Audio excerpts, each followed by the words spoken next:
সামাজিক যোগাযোগ মাধ্যম ও ছোট পর্দার জনপ্রিয় অভিনেত্রী রুকাইয়া জাহান চমক নিজের অভিনয় দক্ষতা দিয়ে অল্প সময়ের মধ্যে দর্শকদের মনে জায়গা করে নিয়েছেন তিনি। সম্প্রতি এক বিশেষ অনুষ্ঠানে সংবাদ সম্মেলনে রুকাইয়া জাহান চমক জানিয়েছেন, আমি যেখানে যাই ওটাই চমক। সংবাদ সম্মেলনে চমক বলেন, আমার লাইফটাই তো চমক, এভরিডে ইজ চমক, চমক ইজ উইথ মি, আমি যেখানে যাই ওটাই চমক।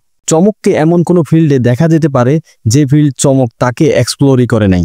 কাজের কথা উল্লেখ করে রুকাইয়া জাহান চমক বলেন, আমি আমার জীবনে অনেক ওয়ে এক্সপ্লোর করেছি অ্যাকচুয়ালি।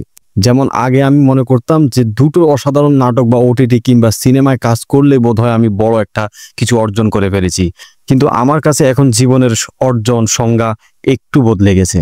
রুকাইয়া জাহান চমক আরো জানান, আমার কাছে মনে হয় আমি দুটো বড় কাজ করলে ওটা তো আলটিমেটলি মানে আর্টিস্ট হিসেবে আমাকে অনেক বড় জায়গায় নিয়ে যাচ্ছে, কিন্তু আলটিমেটলি আমি সোসাইটিকে কি মেসেজ দিচ্ছি বা মানুষের জন্য কি উপকারটা হচ্ছে।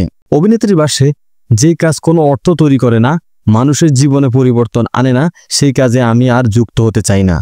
আমি বুঝে না বুঝে অনেক কাজ করে ফেলেছি, সো আমি এখন ওই কাজগুলোই পছন্দ করছি যেগুলো মানুষের আমাদের সোসাইটিতে একটা ভিন্নতা নিয়ে আসতে পারে।